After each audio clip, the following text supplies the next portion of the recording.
नमस्कार. आजचा विषय चित्रसंवाद. अनघा, अवी, हे सर्व काय? किती छान. मला तर वाटलं होतं नुसतं समुद्र किनाऱ्यावर फिरून यायचं. मला आश्चर्याचा धक्काच बसलाय. हे सगळं माझ्यासाठी? अवी, हो, सगळं तुझ्याचसाठी. अनघा, अवी, पण तुला कसं माहीत हे मला सर्व आवडतंय ते? अवी, अगं, लग्नाच्या अगोदर तुझी खास मैत्रीण नीता, तिच्याशी माझी ओळख करून दिली होतीस, आठवतंय का? त्यानंतर 2 वेळेला तुझ्याबरोबर मी तिला भेटलो. मग चांगली ओळख झाली. मग लग्नाच्या अगोदर तिला मी फोन करून तुला काय आवडतं हे सर्व विचारून घेतलं आणि लग्न झाल्यावर इकडे यायचं प्लॅनिंग केलं. अनघा, अवी, खूप मोठं सरप्राईज मला दिलं. मला असं वातावरण खूप आवडतं. अशाच ठिकाणी मी ट्रिपला देखील जायचे.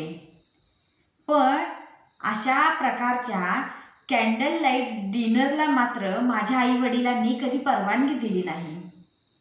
अवी, अगं, आई बाबांचं बरोबरच आहे. मुलीची काळजी त्यांना असणारच ना. आता लग्न झालंय म्हटल्यानंतर, नवरा बरोबर आहे म्हटल्यानंतर त्यांची काळजी मिटली. हे सरप्राईज तुझ्या आई बाबांना माहीत आहे. फक्त मी त्यांना तुला सांगू नका असं सांगितलं होतं, म्हणून त्यांनी ते सरप्राईज म्हणून लपवून ठेवलं. अनघा, शांत समुद्र, मधूनच वाहणारी एखादी पांढरी शुभ्र दुधासारखी लाट, मध्येच नावेतील बल्बचा पडलेला पाण्यावरील प्रकाश किती सुंदर दिसतोय ना अवी. पाहतच राहावं वाटतंय. अवी, अनघा, मला देखील असं वातावरण खूप आवडतं. शांत वाटतं. मी आणि ताई लहानपणी आई बाबांबरोबर खूप ठिकाणी फिरायला गेलो. नावेतून बोटिंग केलं. आपल्या दोघांची आवड एकच आहे म्हणून मी इथे यायचं प्लॅनिंग केलं.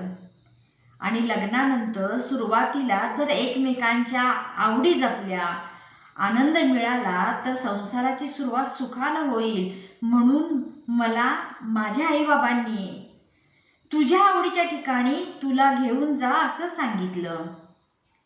मी मनानं तुला आणणं आणि आईबाबांनी सुचवणं यात किती फरक आहे. अनघा, हो रे अवी, मी खरंच नशीबवान आहे. असे सासू सासरे मला मिळाले. अवी, उद्या आपण बोटिंगला जाऊ. अनघा, तुझ्यासोबत जे क्षण मी अनुभवत आहे ते माझ्यासाठी अविस्मरणीय आहेत. अवी, अगं, एकमेकांच्या आवडी जपण्यातच आनंद आहे आणि हेच तर संसाराचं खरं मर्म आहे. सुरुवातीपासूनच त्या दृष्टीने वाटचाल करायला हवी. अनघा, अवी, मी खूप नशीबवान आहे. असा तुझ्यासारखा जीवनसाथी मला मिळाला.